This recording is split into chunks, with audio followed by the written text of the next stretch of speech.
आज हम आपके वहाँ पफूलो में आए। हमने कोई प्रोग्राम नहीं बनाया था, भगवान ने ही बना दिया। क्योंकि हम तो जा रहे थे कोलंबस, हमारी फ्लाइट कैंसिल हो गई, इसलिए हमें इधर आना पड़ा। इधर फ्लाइट मिल गई और ईडी में बुद्ध जयंती प्रोग्राम भी है, सत्संग है। हमने कहा चलो यहाँ से ही चले जाएंगे। और जैसे मानव जी ने कहा, भाई बहुत साल से वो प्रयत्न कर रहे थे कि भाई जी का सत्संग कार्यक्रम हो, बड़ा प्रयत्न किए कर रहे थे, कब बुलाएंगे कब बुलाएंगे। लेकिन कहते हैं ना, मन इच्छा नहीं होती, हरी इच्छा तत्काल होती है। भगवान जो चाहते हैं वो फटाफट हो जाता है। और इन्होंने मेरे को फोन करके बताया कि हमारे वहाँ भागवत पुराण होने वाला है और आप जरूर पधारना। तो मैंने कहा अच्छी बात है, और कहा मेरे बेटे को भी आशीर्वाद देना, वो कथा करने वाले हैं। हमने भी कथा सुन लिया, शुरुआत हो गई। अच्छी शुभकामना, बहुत बहुत मंगल शुभकामना कि आपके भागवत पुराण सफल हो और आपके इस माता जी के नाम रखा है। कथा के बोली बरसी है ना, बरसी कर रहे हैं इसलिए। हाँ, तो हम परमात्मा से प्रार्थना करते हैं कि आपकी कथा सफल हो और मनोकामना पूर्ण हो। और इसलिए सत्संग हमें बहुत जरूरी होता है, क्योंकि मनुष्य के मन में सबको शांति चाहिए, सुख चाहिए। भाई आप सब यहाँ पर अमेरिका आए, सुख शांति के लिए तो आए हैं, सब सुखी होना चाहते हैं। And everybody want to peace, happiness. लेकिन हमें शांति कहाँ है वो नहीं पता होता है। हम सब संसार में शांति खोजते हैं। Some people think कि शादी कर लो तो सुखी हो जाओगे, फिर सोचते बच्चे हो जाएंगे तो सुखी हो जाएंगे, फिर सोचते बच्चों को सेट कर लो तो सुखी हो जाएंगे। बुढ़े हो जाते सुखी नहीं होते। बुढ़े लोगों को पूछो सुखी है, नहीं है, भी सुखी नहीं है। तो सुख कहाँ होता है? तो गुरु नानक देव जी कहते, नानक दुखिया सब संसार, सुखी है जो नाम अदारा। सुखी वो व्यक्ति होता है जो प्रभु का नाम लेता है। भगवान के नाम में सुख होता है। आप कोई भी पूजा पाठ शुरू करो, घर में कोई भी प्रसंग होता है, मंगल शुभ प्रसंग होता है, तो सबसे पहले पंडित लोग कहते हैं भगवान का नाम लो, फूल चढ़ाओ। तो नाम ही तो लेना है भगवान का। और इसीलिए रामायण में कहा कि कलयुग केवल नाम अधारा, सुमर सुमर न रोता रहिए पारा। एक कलिकाल है अभी। देखो, आपको पता है कलयुग में क्या था? जब भगवान राम जी थे, सीता माता की चोरी हो गई और हनुमान जी खोजने गए। अब जब भगवान के कार्य करते हैं तो बीच में कलयुग बहुत खड़ा हो जाता है। वहां बीच में कौन आया? कालनेमी राक्षस। और कालनेमी क्या करता है? साधु का रूप बना के बैठ गया। कलयुग में कालनेमी बहुत होते हैं, साधु बन के आ जाते, हमें पता ही नहीं होता है कि अंदर राक्षस है। भगवे कपड़े पहन के, माला लगा के है और राम राम धुन लगा रहा है। हनुमान जी भी चक्कर में पड़ गए, समझ नहीं पाए कि ये रियल है कि झूठा है साधु। और हनुमान जी ने सोचा कि तो राम धुन लगा रहे, चलो जाके महाराज को प्रणाम करो, इतना अच्छा प्रभु का नाम ले रहा है। नहीं, और हनुमान जी ने जाके प्रणाम किया तो काल निमित्त उनको स्टॉप रोकना चाहता था कि लंका में जल्दी पहुंचे नहीं। लेकिन हनुमान जी को वो कहने लगा कि थोड़ी देर बैठ जा भाई, मैं तेरे को गुरु मंत्र दूंगा तो तू जल्दी लंका पहुंच जाएगा।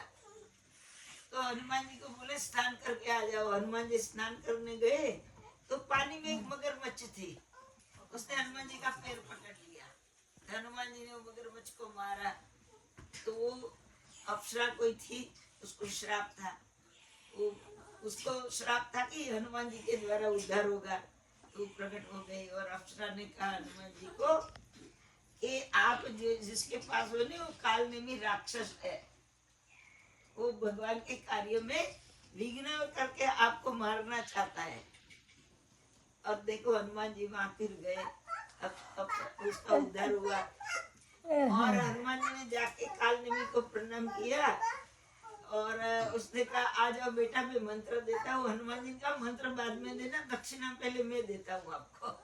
और पकड़ के हनुमान जी ने जो मारा उनको, और उसका वध हो गया, कालनेमी का उद्धार कर दिया। लेकिन कलयुग है, तो कलयुग में बहुत सारे ऐसे रास्ते में हमें धर्मगुरु भी मिल जाते हैं, तो इसका मतलब हमें डरना नहीं है, हमें सत्य की खोज में। इसलिए हमारे वेद उपनिषद क्या कहते हैं, अस्तो मां सद्गमय तमसोर्मा ज्योतिर्गमय मृत्युर्मा अमृतम गमय। भगवान कहते हैं अमृत की प्राप्ति करोगे तो मृत्यु से मुक्त हो जाओगे।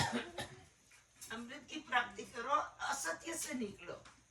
तो सत्य असत्य दो चीजें है, एक सत्य है, एक असत्य है। आंख से जो हम सब कुछ देखते हैं ये माया असत्य होती है। देखो बचपन में हमारा रूप अलग होता है ना, बुढ़ापे में देखो, आप अपनी फोटो देखना, जब आपकी शादी की फोटो देखोगे आप फोटो के ऐसे थे हम, नहीं अब पहचानोगे ही नहीं है, टोटली चेंज।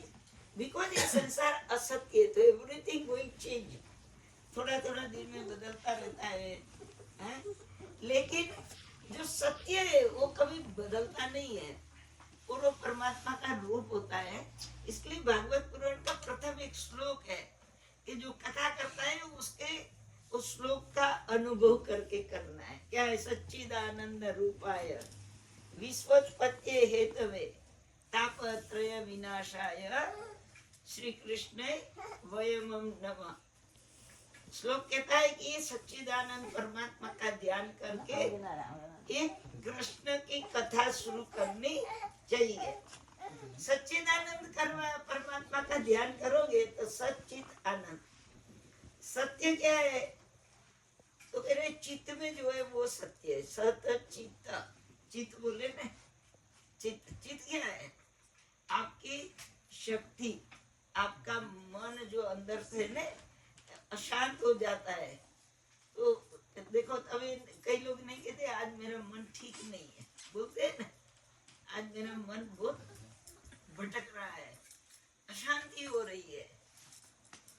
तो उसको सत्य में वो चित्त है, चित्त भटकता रहता है। मनुष्य का चित्त एक जगह स्थिर नहीं रहता है।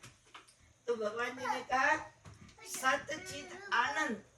चित्त को जब सत्य में लगाओगे तो आनंद मिलेगा, खुशी खुशी मिलेगी।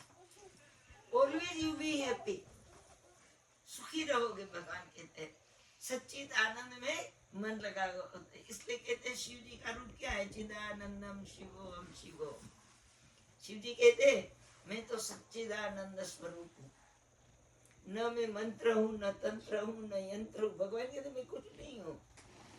शिव जी कहते मैं मंत्र भी नहीं हूँ, मैं तंत्र भी नहीं हूँ, कुछ नहीं हूँ। चिदानंदम शिवोहम शिवोहम।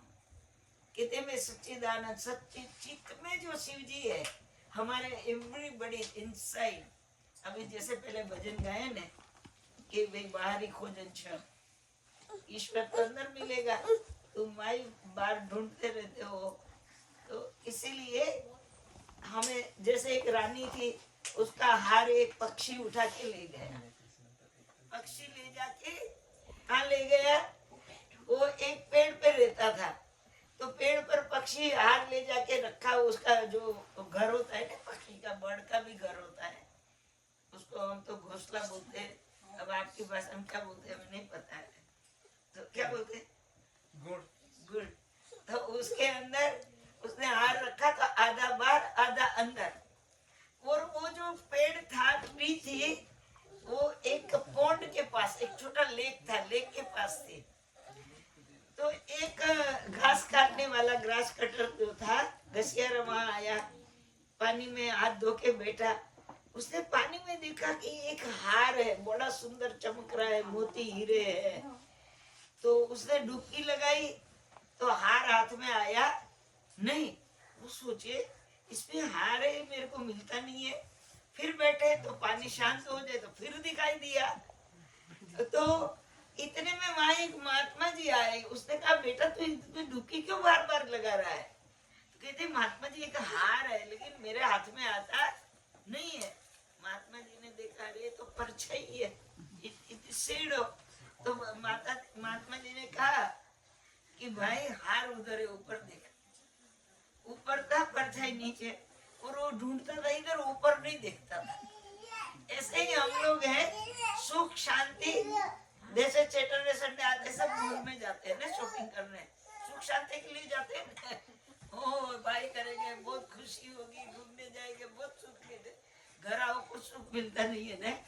सुख शांति होती है अपने अंदर, और हम ढूंढते हैं परछाई में। ये संसार परछाई है भगवान की, और भगवान ने सारा संसार बना के हमारे अंतरात्मा में बैठ गए। और इसीलिए भगवान ने कहा कि संतों के चरणों में जाओ, सत्संग करो, और सत्संग से सुख शांति प्राप्त होती है। और इसीलिए भागवत पुराण में कथा है कि भक्ति माता और उसके पुत्र दो, ज्ञान और वैराग्य। तो भक्ति माता दुखी है वृंदावन में। क्यों दुखी है? क्योंकि उन्हें उनके दोनों बेटा का कोई आदर करते नहीं है। कुछ लोग भक्ति मार्ग वाले वो ज्ञान को नहीं मानते हैं, वो कहते ज्ञान की क्या जरूरत है। लेकिन भक्ति माता कहती है ज्ञान और वैराग्य के बिना मैं सुखी रहती नहीं हूँ। इसलिए जो ज्ञान और वैराग्य का आदर नहीं करता है, उसको समझता नहीं है, तो भक्ति वाला सुखी इसलिए नजर नहीं आता है। कई बच्चे लोग भी मेरे को पूछते हैं, हम तो इंडियन में ज्यादा रहते हैं, and they mostly now people is educated, right? पढ़े लिखे लोग हैं, तो बच्चे मेरे को बोलते हैं कि हमारे माँ बाप इतनी भक्ति करते, इनको शांति क्यों नहीं है, ये सुखी क्यों नहीं दिखाई देते? क्योंकि वो ज्ञान और वैराग्य के साथ नहीं करते। ये तीनों साथ रहना चाहते हैं, मनुष्य अलग अलग कर देता है। और इसीलिए सत्संग जीवन में बहुत जरूरी है। और अभी देखो इस संडे फिर मदर्स डे भी आने वाला है? सब माताओं को एक एक फूल भी मिलेगा, बच्चे लोग गिफ्ट भी देंगे, और हैप्पी मदर्स डे भी करेंगे। लेकिन हम तो हमारे हिंदू धर्म में तो माता पिता की पूजा रोज करनी है ना। ये अमेरिकन करते नहीं, इसलिए उन्होंने मदर्स डे बनाया कि एटलीस्ट एक दिन तो जाए, बा का मुख देखे नहीं। और हम लोग तो रोज उठ के प्रणाम करना हमारा धर्म है। हमारे हिंदू धर्म में क्या है? सुबह उठो, माता पिता को प्रणाम करो, माँ बाप की सेवा करनी चाहिए, है ना। हम कहते हैं ना भाई श्रवण कुमार थे, माता पिता को यात्रा कराई, श्रवण कुमार थे। भगवान राम जी पहले उठते थे, माता पिता और गुरुजन को प्रणाम करते थे। ये हमारी शिक्षा है, ये हम आशीर्वाद लेते हैं, और आशीर्वाद फलता है, ये भी समझना चाहिए। कोई भी आशीर्वाद देते हैं ना, वो जरूर फलता है। आशीर्वाद बड़ों का जरूर लेना चाहिए। और इसलिए हमें सिखाया जाता है सुबह उठ के प्रणाम करो। देखो कृष्ण भगवान अपने गुरु के आश्रम में गए थे, रोज गुरु महाराज को प्रणाम करते थे, और प्रणाम करते थे, महाराज आशीर्वाद भी देते थे। तो महापुरुष लोग भी आते हैं, सेवा करते हैं और हमें सिखाते हैं। और इसीलिए यहाँ भी देखो गुरु महाराज जी के पास आश्रम है, कोलंबस में तो है ही, लेकिन आप लोगों के वहाँ भी सब शाखा